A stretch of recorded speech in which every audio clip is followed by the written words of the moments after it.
Terre de rugby avec Grenoble-Alpes Métropole. Terre de rugby avec Samsé. Samsé, bravo les hommes en bleu.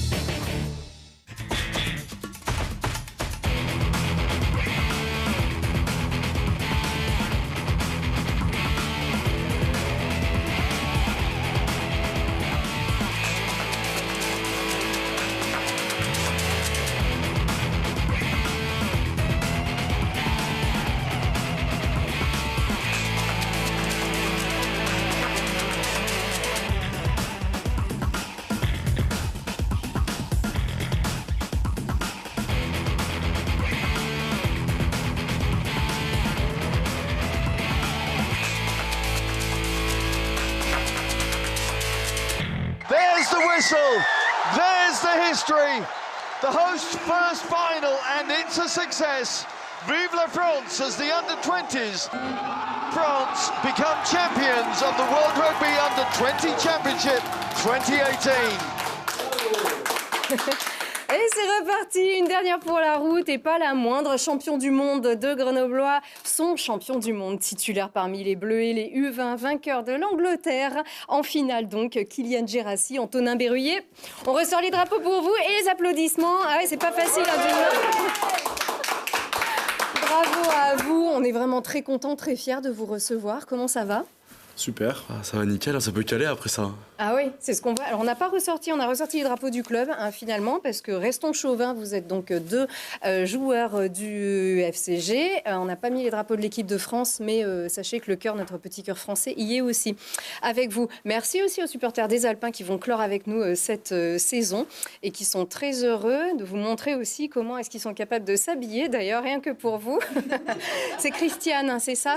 Voilà, Christiane, la femme au chapeau, qui est venue. Voilà, Tata Yo-Yo pour les intimes. Allez, on va revivre ces moments avec vos témoignages, aussi ces moments de la saison, histoire de profiter des vacances avec le cœur encore plus léger que ces dernières semaines. Et donc, on va revenir avec vous sur les grands temps forts du FCG, de tous les FCG d'ailleurs, dans un instant. Mais d'abord, alors c'est la première fois que les Bleus sont champions du monde de la catégorie. En 2006, les Bleuets avaient déjà gagné le titre chez les moins de 21. Mais le championnat des U20 a été créé 2 ans après, en 2008. Vous avez donc écrit cette nouvelle page. On vous voit ici donc sur ces images de World Rugby. C'était dimanche soir à Béziers au terme d'un parcours exceptionnel. On rappelle, vous avez battu l'Irlande, la Géorgie, l'Afrique du Sud, les Baby Blacks de Nouvelle-Zélande. Et puis c'est le 15 de la Rose que vous avez retrouvé en finale. C'est dommage, on ne vous a pas vu chanter ici. Mais on a d'autres Marseillaises. Alors donc cette finale contre les Anglais qui ont été champions du monde en 2013, en 2014, en 2016. Vous vous êtes imposé cette fois-ci 33-25 et c'était pas gagné, Antonin. Non, c'était pas gagné, c'était un match compliqué. C'était le match du tournoi où la Coupe du Monde on a eu le moins le ballon. Et malgré ça, grâce à une bonne défense et en étant pragmatique, on a réussi à marquer quand on avait l'occasion et après bien défendre et ne pas encaisser de points. Donc, c'est ça, défense, voilà, défense tout le temps. Bonne défense et puis voilà. Défense aussi, un Louis Carbonel aussi qui a été très efficace aussi, des essais quand il le fallait quand même. Bon, on va dire que c'était pas complètement gagné jusqu'à ce que vous ayez ces fameux 14 points d'avance. Ça vous a fait du bien, Kylian. Tu es flegmatique ici sur ce plateau, sur le terrain, c'était autre chose. Hein. T'es un peu stressé. Ouais, c'est sûr que là, sur les matchs en jeu comme ça, on n'a pas l'habitude, surtout à la finale de Coupe du Monde. Enfin, je pense qu'on n'a pas réalisé et c'est sûr que de gagner ce match-là de cette manière contre les Anglais en plus, c'est exceptionnel pour nous. On peut que être content. Ça, c'est la fin. Tu as retrouvé tes coéquipiers sur le terrain ici, sur cette fin de match. À quoi vous pensez là? Vous êtes ivre de bonheur. Moi, j'ai jamais vu une fin de match comme ça. Ouais, on pense à rien là. Enfin, on pense à tout et à rien en même temps. On est perdu, on comprend pas ce qui nous arrive. On se demande si c'est réel. Que du bonheur, quoi, que du bonheur. Puis c'est hallucinant en fait, tous ces... Ah, Antonin, on te voit ici, on est tout content. Oui, donc voilà, cette fameuse photo. Vous êtes beau là, non mais c'est vrai, vraiment, cette joie, elle fait tellement plaisir à voir parce qu'elle est extrêmement sincère. On sent que vous avez vécu un parcours vraiment, vraiment génial. Avec vos jolies médailles ici, on peut bien les voir ici, ces médailles, voilà. Médailles d'or, c'est du vrai? On sait pas. Ouais, je pense. Hein. Ouais, au moins sur le dessus, Ouais, je au pense moins en sur le surface. dessus, je pense. Ouais. Donc, encore une fois, ouais, on est très, très fiers. Vraiment, bravo à vous. Vous avez donc retrouvé ce groupe, donc ce groupe France, avec lequel vous avez remporté aussi les 6 nations. D'ailleurs, on va pouvoir vous voir avant cette finale avec ces images de la FFR, avec votre mascotte, donc ce Playmobil qui vous suit depuis une fameuse soirée au resto, hein, je crois que c'est ça. Après la Géorgie, on a eu une soirée au resto un peu pour décompresser et ça a été un peu le départ de notre aventure parce qu'on avait fait 2 matchs compliqués face à la Géorgie et l'Irlande. Et puis après ce moment très convivial, on s'est bien parlé, on décide de ramener ce Playmobil pour qui marque un peu le début de notre histoire et ça représente un peu notre équipe. Il s'appelle Abdoul. Il s'appelle Abdoul, ouais, on peut le dire, voilà. C'est un pirate. Ouais, un Donc, pirate. Ouais. Et parlez-moi de ce groupe un petit peu avec lequel vous avez, vous avez beaucoup de joie, effectivement, mais vous avez une vraie histoire, vous avez écrit ensemble une vraie histoire avec ces garçons. Ouais, ça fait 4 ans, on se connaît, peut-être 3 ans. On se voit beaucoup, avec les équipes de France, on a beaucoup joué ensemble et on a vraiment un groupe hyper soudé. Et je pense qu'on le revoit sur le terrain après. Et vraiment tout le monde s'entend bien, il y a vraiment une super ambiance et on est vraiment tous des bons potes. Je pense d'ailleurs on va se revoir dans pas longtemps. Et Sur le terrain. c'est ça, sur le terrain et même en dehors du terrain, on est vraiment tous là et c'est exceptionnel de faire des choses comme ça avec un groupe comme ça. Vous vous préparez, après avoir gagné ensemble un titre de champion du monde, vous vous préparez à jouer contre ces garçons la saison prochaine? Et oui, on se prépare à jouer contre eux. Après, quand on sera sur le terrain, ça restera des adversaires comme les autres. Et puis après, quand on aura fini le match, on sera vraiment très heureux de pouvoir les revoir. Donc, ça va être que du plaisir. Et puis de vous revoir aussi en équipe de France senior, hein, bien évidemment. Oui, ben oui, on se retrouvera, on viendra en reparler ici sur ce plateau. Pour tous ceux qui sont un peu plus vieux que moi, ou carrément plus vieux que moi, qui ont vu triompher des Alain Carbonel, des Stéphane Gérassi, pardon Kylian, ou plus récemment Émile Ntamak aussi, bah, vous voyez ici comme que le rugby c'est vraiment une histoire de famille intergénérationnelle. Vous vous racontez un petit peu ces petites histoires entre vous? Non, Non, pas trop, non. Vaut mieux pas. On reste sur notre histoire. Déjà, votre histoire à vous, c'est toujours l'occasion de faire un petit clin d'œil à la famille, encore que moi, les autres joueurs, forcément, on les connaît pas. Vous les aviez vus gagner, hein, voilà, on les avait vus jouer et gagner. Alors, Kylian, toi qui as vécu des moments incroyables avec ton club aussi cette année, bien sûr toi aussi, Antonin, mais cette victoire-là, elle est vraiment complètement à part. En fait, ce moment qu'on vit, ça n'a rien de commun avec ce que tu avais pu vivre auparavant. Non, c'est assez exceptionnel, un titre de champion du monde. Je pense que c'est un rêve que beaucoup de joueurs ont. Et d'atteindre ce rêve, je pense que c'est vraiment concrétiser quelque chose. Depuis le début de notre enfance, on rêve de faire ça. Donc c'est vraiment une concrétisation. Après, c'est sûr que c'était exceptionnel de vivre ça. Et on a des émotions et je pense qu'on ne réalise pas encore ce qui nous arrive. Ben oui, parce que quelques semaines avant, vous avez juste fêté une montée de votre club en top 14. Donc vous vous êtes dit, mais vous étiez vraiment déjà dans cette euphorie-là. Est-ce que c'était encore plus beau finalement que cette montée? Je ne sais pas s'il y a une échelle dans le plaisir de gagner, quoi, du coup, dans ces cas-là. C'est pas pareil, on ne peut pas vraiment quantifier ces moments-là. C'est vraiment des moments de pur bonheur, la montée et puis là, ce titre, je pense qu'il y a encore, maintenant, on a encore un petit peu de mal à réaliser. On n'a pas encore vraiment réalisé ce qu'on a fait, donc on verra dans quelques semaines si on peut arriver à y quantifier, mais c'est vraiment beau, c'est vraiment agréable. En plus, vous êtes hyper sollicité. Beaucoup ont découvert qu'il y avait un championnat du monde, de la catégorie des U20, en tout cas, les moins de 20 ans, où on n'a pas l'habitude de médiatiser autant ce type de championnat-là. Et là, tous les médias s'y sont intéressés. Il y avait le Brésil qui joue en même temps que vous, mais on a quasiment autant parlé de votre victoire que du match du Brésil, de la Coupe du Monde la veille. Je ne sais pas si ça vous parle, si vous réalisez vraiment cet engouement autour de vous. Ouais, on ne l'a pas trop réalisé parce qu'on était assez à l'écart. On était dans un château à côté, donc assez à l'écart. Mais là, on revient un peu à la réalité. On voit l'engouement qu'il y avait, puis pas toute la France, mais une bonne partie de la France qui suivait. Et puis même au stade, c'était quand même assez exceptionnel de remplir ce stade qui est très beau. Et C'est sûr que je pense qu'on ne réalise pas encore, mais ça va arriver comme on l'a dit. C'était plus beau que cette année en Pro D2, le stade de la Méditerranée. Ouais, un peu plus beau, ouais. Peut-être un peu aussi. Mais il est sympa ce public biterrois, bien sûr. Ouais. On leur souhaite aussi bonne chance pour la saison prochaine, évidemment. Vous avez fait vos débuts, on va dire, cette saison en tant que titulaire indiscutable, hein, comme on dit, cette saison, profitant aussi de cette Pro D2.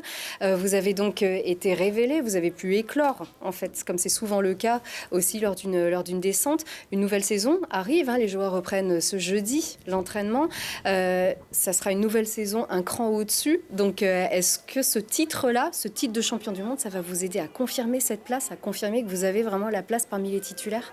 Je ne sais pas si ça va nous permettre de confirmer une certaine place dans le club. Après, nous, on va se reposer et puis on va revenir avec la tête bien froide pour rattaquer cette saison avec de objectifs, espérer jouer le plus possible, apporter au club et puis on verra bien comment se passe la saison, mais on va repartir comme si c'était une saison, comme s'il n'y avait rien eu avant et voilà, on va se remettre au travail comme tout le monde. Tu as déjà bien grandi, Kylian, depuis ces images. C'était l'année dernière. Hein. Vous vous étoffez décidément de saison en saison. Vous allez rater donc les 5 premières semaines du coup, de préparation. Ça avait déjà été le cas l'année dernière. Est-ce que c'est si important que ça ? C'est important peut-être dans le sens où, peut-être pour la cohésion de groupe, où on loupe un peu et tout le monde apprend à se connaître un peu sur ces dates-là. Après, c'est beaucoup de préparation physique pure, avec peu de rugby. Donc, il y a des stages quand même. Il y a des stages, c'est ça. Après, on nous a proposé de peut-être venir au stage qui est c'est où déjà à l'Alpe d'Huez, non ? À l'Alpe d'Huez, peut-être. Oui, peut-être. Val d'Isère, pardon. L'Alpe d'Huez, c'est en ce moment et la reprise du staff. C'est ça, exactement. Val d'Isère. Donc voilà. On nous a proposé d'aller là-bas. Après, on verra si on est en vacances ou pas. D'accord. Mais on verra ça après. C'est sûr que c'est sûr. C'est pas si grave, je pense, de louper les 5 premières semaines. La cohésion, elle se fait match après match aussi. C'est ça. De toute façon. Et d'ailleurs, allez, cette saison, maintenant qu'on a bien célébré votre titre, on va revenir un petit peu. On a l'impression qu'en fait, tout est tellement loin en fait, dans cette saison, même la montée qui a donc ponctué tous ces beaux moments. On va revenir donc sur ces temps forts. Alors, je vais vous demander de reconnaître déjà, alors ça, vous allez voir, c'est quand même assez facile. Ou peut-être pas encore, parce qu'il y en a eu quelques-unes des donneurs. Bon, là, on reconnaît Fred, hein, voilà, coucou Fred. Donc celui-ci, vous vous rappelez en fait ce que c'était le match qui allait suivre ou pas ? C'est bien celui-là. Ah, bravo Antonin, c'est parfait. Bravo, c'est tout à fait ça.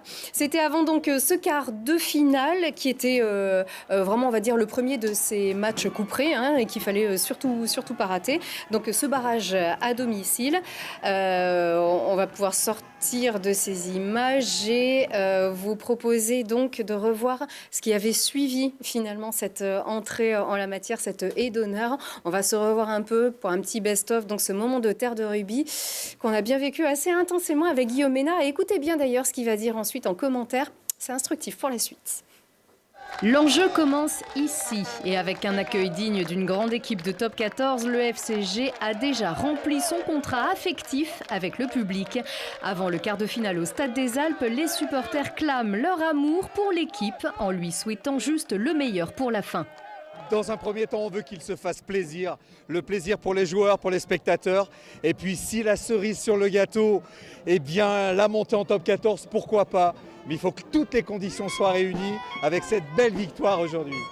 Bien vu, très bien vu. C'est plus qu'une belle victoire, c'est une qualification pour les demi-finales que le FCG décroche au courage, au mérite d'avoir su gérer, garder un peu d'avance jusqu'à la sirène. Car le frère ennemi Biarritz a tout pour s'imposer et peut le faire encore dans les dernières secondes. Comme ça, au Stade des Alpes, j'ai l'impression qu'on aime bien un peu donner du suspense à nos supporters. On s'est fait peur, je pense qu'à un moment donné on avait le match en main, on s'est un peu laissé aller et du coup Biarritz avait une belle équipe et nous a embêtés jusqu'à la fin. Mais c'est Grenoble qui exulte. 1 an après sa descente dans un contexte cauchemardesque, le club rebondit, rayonne sur sa ville et fait danser les Grenoblois. Quelle que soit la suite sur le terrain, ça c'est gagné. C'est plus qu'une étape, je dirais. Ça y est, on a l'impression de sortir, d'avancer. Et bien sûr qu'on regarde en haut, mais que de chemin parcouru. Moi, ça fait 7-8 ans que je les supporte. Je voudrais vraiment qu'ils remontent au top 14. Voilà, donc ils vont y arriver, Montauban, c'est dur, mais ils vont y arriver. Ce qui est bien j'espère. Ils vont y arriver. Du coup, on y croit tous après une performance comme celle-ci. C'est vrai, Hans, d'ailleurs, qu'il y avait vraiment cette fois-ci de la qualité. Vous nous avez fait peur, mais il y avait de la qualité. C'est un super match. Oui, franchement, on a répondu présent parce que Biarritz, quand même, il faut le dire, c'est une très très belle équipe et tout s'est bien passé. On a eu du mal un peu sur certains points. En mêlée, on a eu un peu de mal, mais comme Rida l'a dit tout à l'heure, on aime bien se faire peur jusqu'à la fin et on gagne le match, mais il y a le sourire derrière, donc c'est bien. Ouais, Chloé, elle est d'accord, on s'est fait peur aussi. Guillaume, toi, tu étais en bord de terrain, comme d'habitude. Comment tu les as sentis, on va dire, ces Grenoblois? Ces Grenoblois, en fait, oui, ils se font peur, mais ils ont aussi besoin de cette euphorie, cette adrénaline. Et c'est peut-être ça qui leur manquait dans une saison un peu à demi-teinte. Et là, face à un gros enjeu, ils savent se mobiliser, être très concentrés. Et puis, il n'y a pas besoin de leur dire grand-chose pour qu'ils soient motivés. Donc, finalement, tout le monde se met dans le même sens de marche avec cet objectif de bien finir la saison. Et puis, c'est ce qu'on doit leur tenir comme discours dans le vestiaire. C'est-à-dire que c'est ces moments-là qu'on va retenir en fin de carrière. Donc, il faut les vivre pleinement. Et finalement, quand on est très concentré là-dessus, finalement, tous les ingrédients sont présents pour être performant, pour être au bon endroit, pour être à l'écoute, pour être motivé, pour être très concentré sur les phases de jeu ou les consignes qui seront données. Alors, est-ce que ça a été le cas, messieurs? Il avait raison, Guillaume, avec du recul?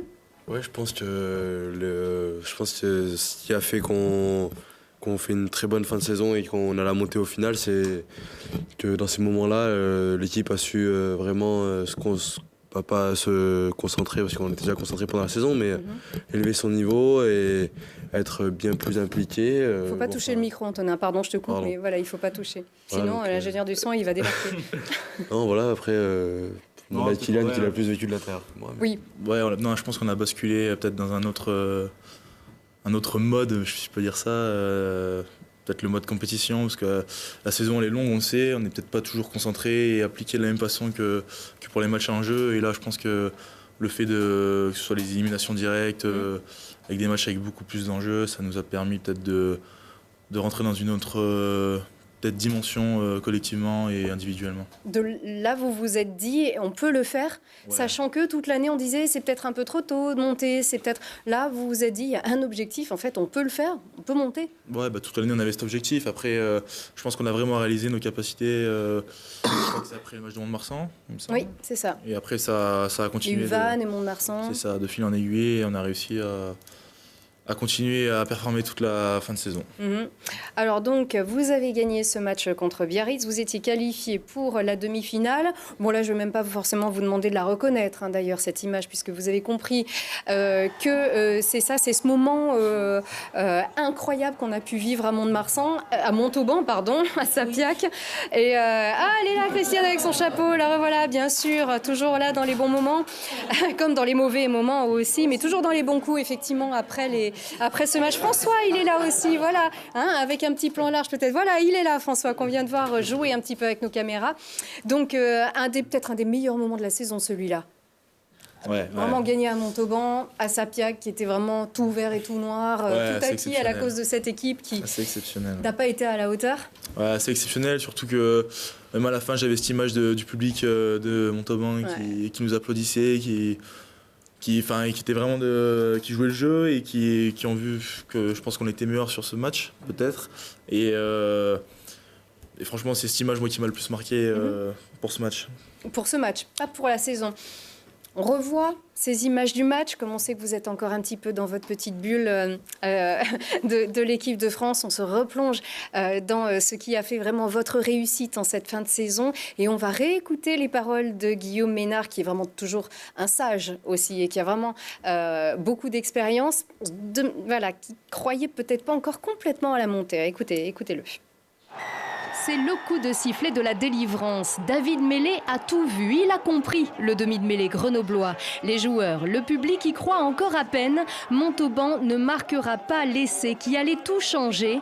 Le bonheur est dans le prêt du FCG qui gagne son ticket pour la finale de Pro D2 au bout d'un véritable exploit incontestable. C'est clair que c'est la grosse performance de battre le second de la poule chez lui en demi-finale, forcément.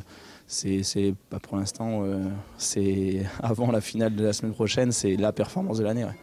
Car le FCG n'était pas favori dans ce chaudron bouillonnant de vert et noir. Mais dans ce légendaire stade Sapiac, les Grenoblois n'ont rien voulu entendre. Et pendant 60 minutes, ils ont dicté leur loi au Montalbanais muselé. Par l'assommoir Sona Tomalolo, auteur d'un doublé, par David Mélé qui enfonce le clou, par toute une équipe qui joue le jeu parfait. Mais qui joue aussi avec le feu et allume une étincelle pour Montauban. Le public se réveille, le match est relancé. Les Verts et Noirs reviennent à 7 points.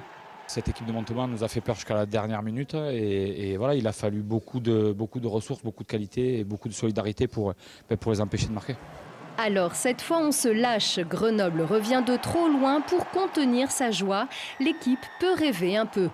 Là on est dans une dynamique, on sent de la confiance, on sent que les mecs ont envie de matcher, d'aller au bout d'eux-mêmes, au bout des choses aussi. Et bon, maintenant il n'en reste plus qu'un, enfin j'espère plus qu'un quoi. Plus qu'un, mais quel match! Le FCG jouera la finale sur le terrain mythique du Stade Toulousain face à Perpignan. En cas d'échec, il leur resterait une chance avec un barrage à domicile. Mais là encore, le FCG ne veut rien savoir. À Toulouse, le match sera très ouvert. C'est une finale, c'est un match. Tout se joue. Après, le perdant ira effectivement en barrage, mais pour l'instant, on n'y pense pas. Le refrain sonne et résonne pour des heures encore. Grenoble n'avait pas joué de finale depuis 1993. Alors oui, cette fois, on peut faire du bruit. On voit qu'on célèbre beaucoup du côté des supporters, de tout le public, tout ce monde qui gravite autour de vous. Et vous, sur le terrain, oui, mais alors passé le terrain, vous êtes retourné vraiment sérieusement, concentré. Ça célébrait pas trop, ni en salle de presse, ni ailleurs. Bah non, parce que quand on célèbre, ça veut dire que c'est fini et ça veut dire qu'on a atteint notre but. Mais notre but, c'est dimanche. Et voilà, je pense que tout le monde a, de suite après le match, après le coup de sifflet final, on a vraiment pris conscience qu'on avait fait quelque chose de beau et qu'on était très content. Mais une fois les minutes et les heures passées, on se rend compte qu'au final, on est déjà tourné la tête à la semaine prochaine parce qu'on a joué toute la saison pour ça et la finalité c'est vraiment dimanche. Tout juste une petite mousse quand même, on vous a vu à la fin. Ouais, on a eu une petite bière tous ensemble pour célébrer ce qu'on a fait parce que c'est pas quand même anodin d'aller s'imposer chez le deuxième et après surtout un match comme on l'a fait. C'est un des meilleurs moments à vivre pour le club. C'est-à-dire qu'aujourd'hui c'est pas un secret, on est dans une phase où il y a des périodes de recrutement, il faut finaliser ses contrats, il faut finir de convaincre les joueurs. On va être dans une phase aussi de sollicitation de partenaires, etc. Donc le fait de finir très positivement comme ça, ça positionne, même si on gagne pas la finale, ou si on gagne la finale et qu'on ne monte pas ou qu'on monte, ça aura un impact pour la suite. C'est-à-dire que ça positionne le FCG comme véritablement un acteur clé de la Pro D2 avec le potentiel et cette envie, cet objectif de remonter en top 14. Donc ça veut dire que si ça se fait pas cette année, l'année prochaine, on peut bien figurer.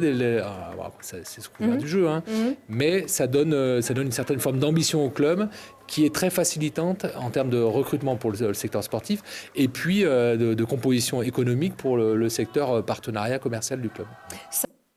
Voilà, Guillaume en a dit beaucoup et c'est vrai qu'il avait raison d'ailleurs, quoi qu'il arrive, ça c'était fait en termes de signal envoyé au partenariat, par rapport au recrutement. Aujourd'hui, ça résonne comment? Quand vous l'entendez parler comme ça, est-ce que vous dites mais il ne croyait pas en nous ou, vu que vous étiez dans une démarche de montée et c'est tout? Non, je pense qu'il croyait en nous quand même, mais il faut quand même rester cohérent. On a fait une saison où on finit pas dans les deux premiers, on est troisième.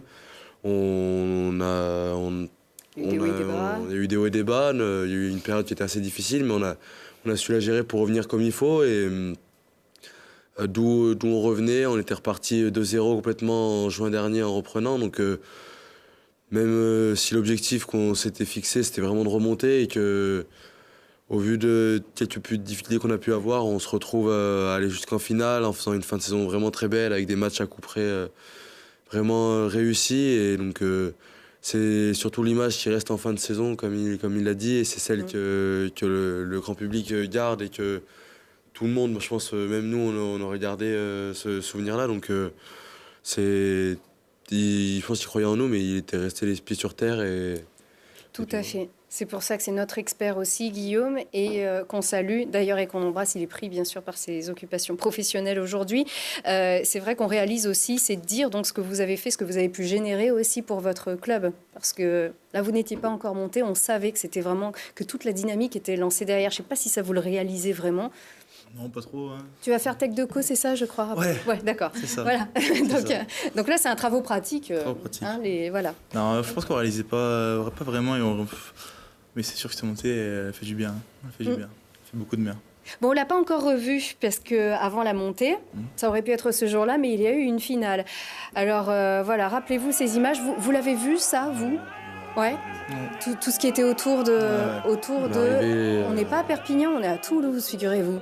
On est arrivé, le bus, on avait bien vu qu'il y avait du monde de Perpignan quand même. Ah, c'était impressionnant, ouais. Ouais. Bon, on croyait qu'on jouait à Perpignan. Ouais. Oui, ce qui était un petit peu ça. Ça vous a pas intimidé, impressionné ? Non. Ça vous a donné envie, je pense, de... Petite rage de vaincre aussi, je pense. Il y avait quand même du monde de Grenoble.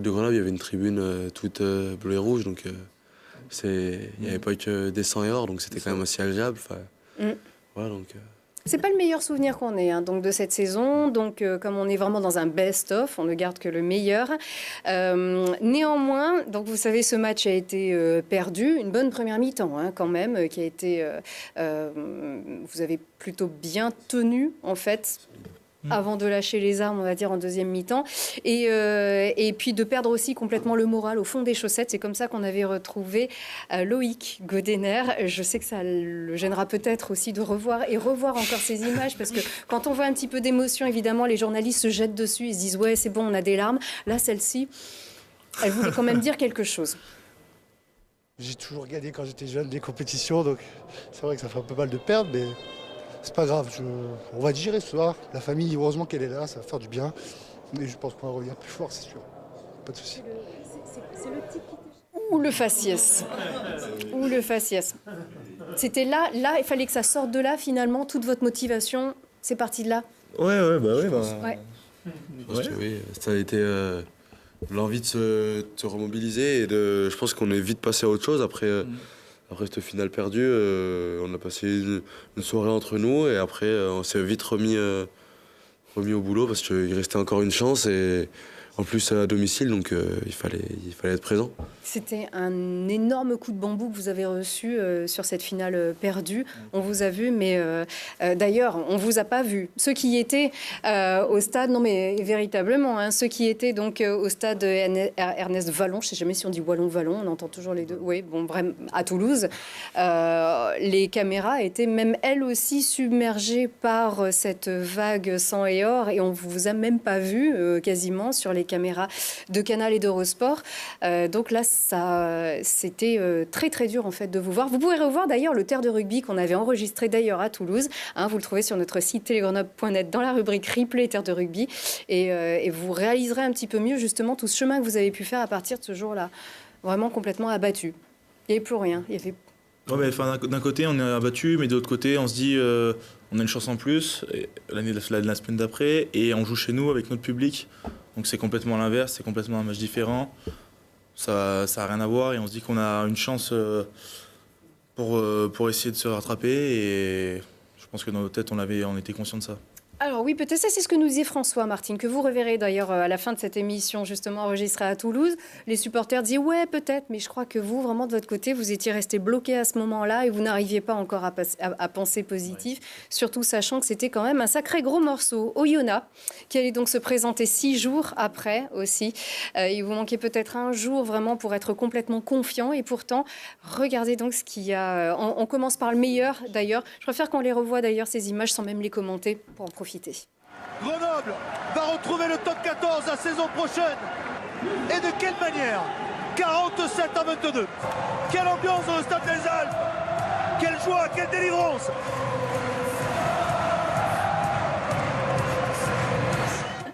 Voilà, donc avec des frissons, encore une fois, ça c'est ton meilleur souvenir, Kylian, tu disais. Ça c'est mon meilleur souvenir, ouais. Avec cette ambiance, l'engouement qu'il y avait là, si le stade était plein, tout pour s'en rappeler, quoi. Ouais, un de mes meilleurs souvenirs, je pense, de cette année. Allez, on y va, on retourne. On sait que vous n'avez encore... Vous vous êtes envolé juste après, hein, d'ailleurs, pour retrouver l'équipe de France. Et oui, donc voilà, vous gagnez, vous célébrez et hop, vous repartez tout de suite. Voilà, on est là pour ça aussi, pour vous rafraîchir la mémoire aussi, vous permettre de revivre encore ces moments avec un petit peu de chair de poule. On y est reparti. C'est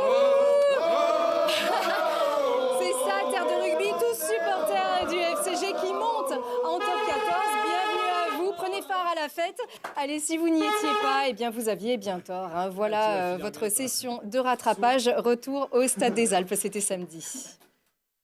Le triomphe du FCG qui sort du stade dans la liesse. Le public, les joueurs exultent, ils y croient encore à peine. Grenoble vient de déjouer les paris avec culot, avec panache et monte en top 14. Je ne peux pas expliquer. Je suis tellement submergé par l'émotion. Je crois que les garçons ont tellement bien joué. On l'a vu et je suis très heureux qu'on aille jouer en top 14. Le top 14, Oyonnax y joue et veut y rester. En pleine confiance, les joueurs de l'Ain sont plus forts sur le papier, mais ils ont la pression. Les Grenoblois, eux, ne se posent pas de questions. Alors ils jouent. Ils jouent le match parfait. Tenace en défense, puissant devant, organisé derrière, pas ou peu de fautes. Le Stade des Alpes bouillonne, le FCG prend les commandes et ne les lâche plus. Pas même quand Oyonnax reprend confiance. Les Rouges et Bleus se rassemblent, se transcendent et écœurent l'adversaire. Grenoble, finaliste malheureux de Pro D2, assomme le 13e de top 14. On s'est dit que voilà, il fallait tenter notre chance, on n'avait rien à perdre. Comme j'ai dit, on avait un match de montée, c'était soit on restait en Pro D2. Parce que soi-disant, tout le monde disait que c'était notre niveau, ou alors on montait en top 14. Mais voilà, je pense qu'on a prouvé qu'on pouvait jouer en top 14. On a un bon groupe, il faut le souligner, il y a un très gros état d'esprit. Et après, oui, on fait des choses inattendues, mais c'est ça qui est encore plus beau. Les joueurs tordent le cou à tous ceux qui ne croyaient pas en eux après des résultats en dents de scie et qui craignaient que la montée soit prématurée. En coulisses, les dirigeants avaient prévu le coup et travaillent désormais selon le meilleur scénario. La difficulté ne va pas être budgétaire, la difficulté va être de trouver des joueurs disponibles. En cette période de l'année, c'est ce qui est compliqué avec ce règlement, c'est que beaucoup de bons joueurs se sont engagés ailleurs. Mais notre premier recrutement, c'est déjà nos jeunes qui ont accumulé une expérience formidable et qui seront forcément beaucoup plus forts l'an prochain. Et si les négociations vont bon train, l'équipe prend le wagon des vacances, laissant son public aux anges. C'est une remontée fabuleuse et je pense que y a juste à voir tout ce monde-là et on est derrière eux. Ah, c'était formidable.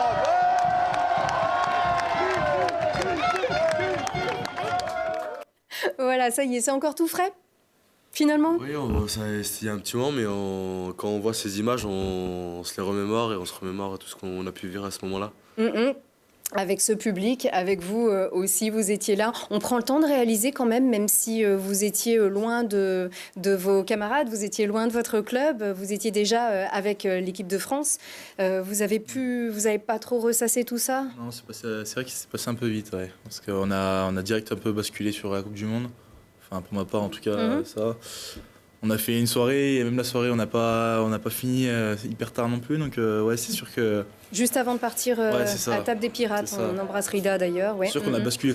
Personnellement, j'ai basculé assez vite sur la Coupe du Monde et on n'a pas profité complètement de cette montée, même si c'était énorme au stade et à Table des Pirates. Et au bain de foule aussi, proposé donc ici par les supporters, parce que ça y est, on réalise ici que c'est le top 14 qui vous attend, que vous allez jouer en élite. Vous aviez eu donc le temps, on en parlait tout à l'heure, te voilà Antonin. Donc on te les donnera ces images pour que tu les revoies encore un peu et que vous réalisiez donc effectivement ce que vous aviez fait ce jour-là, donc un exploit. Vous aviez complètement bâillonné Oyonnax, qui n'a pas pu jouer d'ailleurs.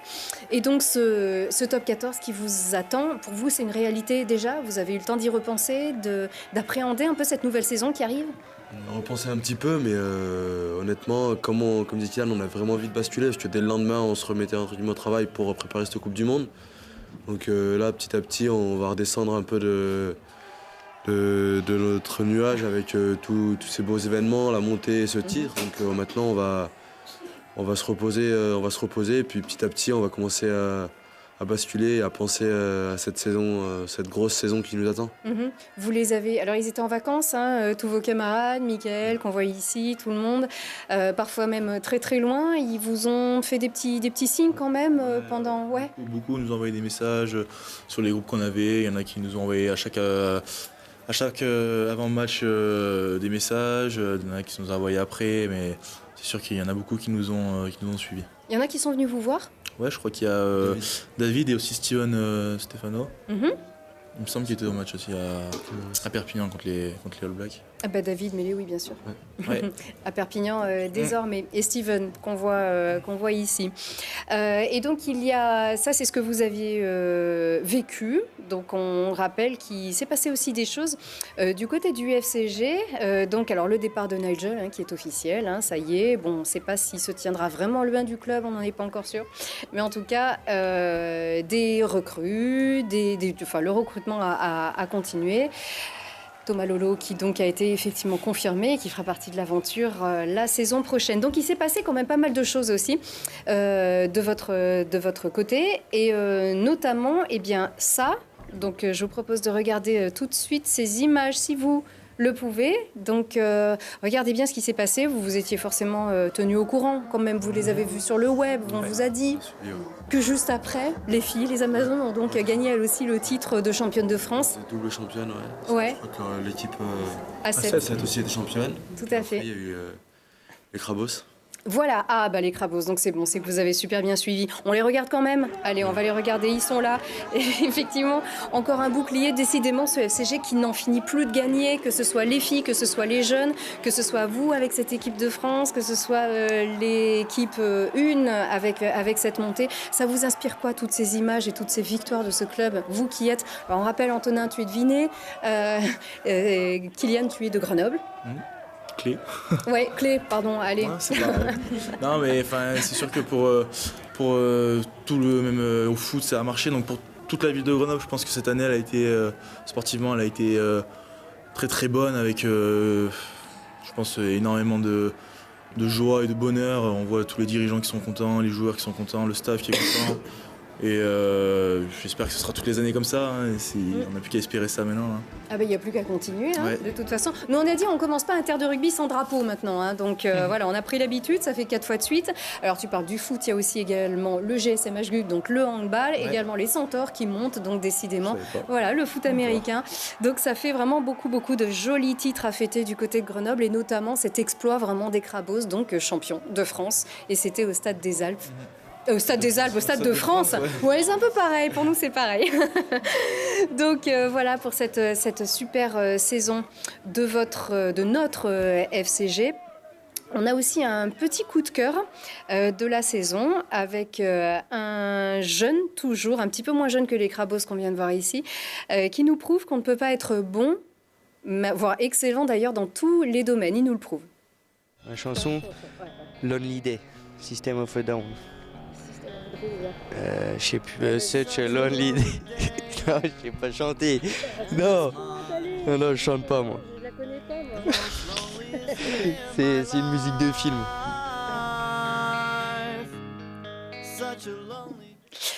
Oui, il en a eu beaucoup des Lonely Day d'ailleurs, ce garçon qui doit se sentir encore plus seul d'ailleurs après avoir vu ces images, le pauvre. Donc c'est notre premier coup de cœur de ce terre de rugby, vraiment notre coup de cœur aussi pour cette saison. C'est Gervais Cordin qui aurait dû être champion du monde avec vous en fait.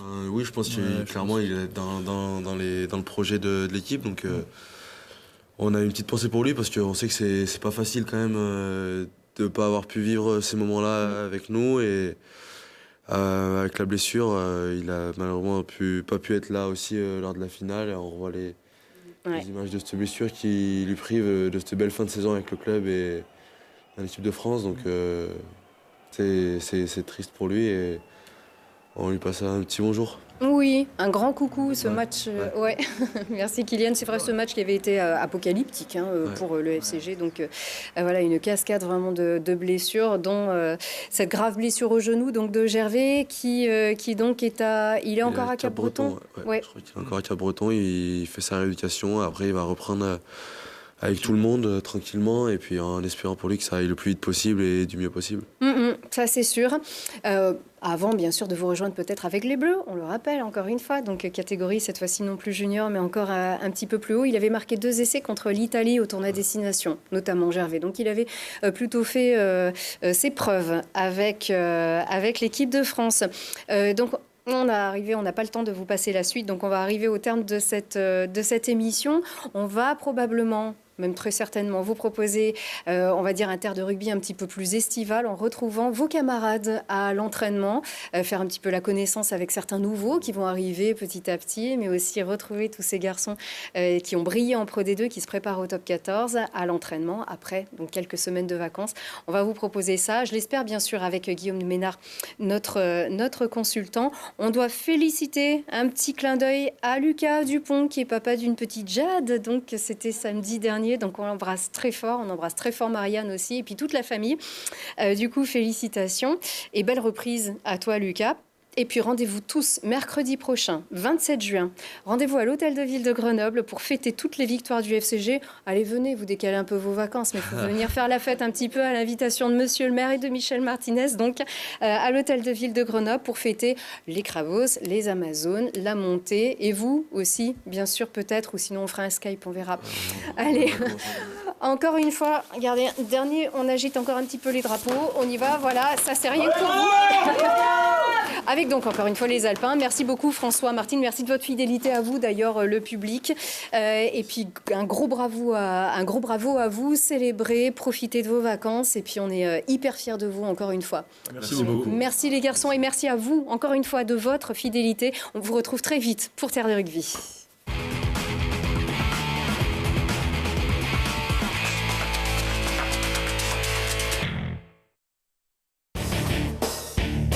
Terre de rugby avec Samsé. Samsé, bravo les hommes en bleu.